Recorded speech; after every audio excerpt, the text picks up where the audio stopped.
টাকা ছাড়া আমাদের দিন চলে না। মানিব্যাগে টাকা না থাকলে পথে বেরোনোই দায়। টাকা না থাকলে সংসার চলে না। টাকাতেই যেন যত সুখ শান্তি কেনা যায়। আচ্ছা, এত টাকা কোথায় ছাপা হয় বলুন তো? জানেন কি? ভারতীয় নোটে কোনোটাই কাগজের নয়। তাহলে কি দিয়ে তৈরি এই নোট? এই যে নোট ছাপার কালি, তা কোথা থেকে আসে জানেন?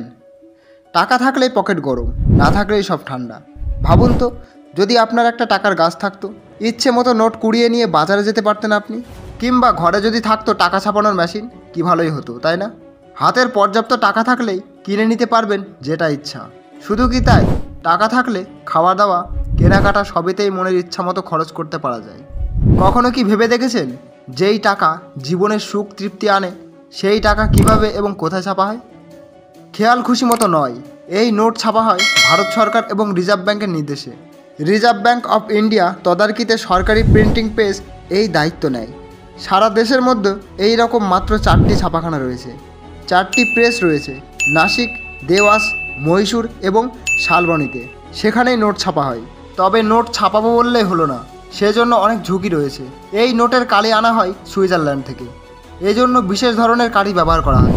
শুধু তাই নয়, নোট জাল হওয়া থেকে আটকাতে তার বিশেষ নকশা তৈরি করা হয়।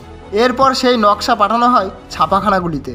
কোন ধরনের নোট কতগুলি ছাপানো হবে তা আগাম জানিয়ে দেওয়া হয়। এখন প্রশ্ন, টাকা ছাপা হয় কিসে? বেশিরভাগই লোকজন বলবে কাগজের ছাপা হয়, কিন্তু উত্তরটা একেবারে সঠিক নয়।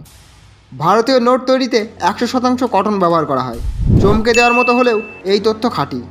হালকা, বেশি দিন টেকসই ইত্যাদি কারণের জন্যই ভারতসহ একাধিক দেশ নোট তৈরির ক্ষেত্রে কটন ব্যবহার করে। তুলোর সঙ্গে মেশানো হয় নিলেন, যার ফলে কাগজের তৈরি নোটের তুলনায় অনেক বেশি শক্ত হয় এই নোটগুলো। জলে ভেজে কম, দ্রুত ছিঁড়েও যায় না। এই নোট ছাপাতে ঠিক কতটা পরিমাণ তুলো, নিলেন ও অন্য জিনিসের প্রয়োজন হয়, সেই অনুপাত কত তা গোপন রাখে আরবিআই। নোট জাল হওয়া ঠেকাতেই এই গোপনীয়তা। জেনে রাখুন, আপনার পকেট বা দিনের পর দিন আলমারিতে থাকলেও এই নোট কিন্তু সরকারি সম্পত্তি।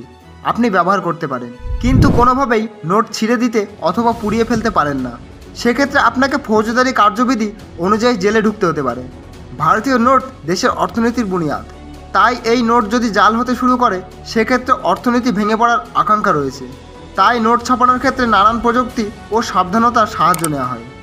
তো বন্ধুরা, ভিডিওটি কেমন লাগলো? যদি ভালো লেগে থাকে একটি লাইক দিয়ে আমাদের পাশে থাকুন এবং চ্যানেলে নতুন হলে অবশ্যই সাবস্ক্রাইব করুন।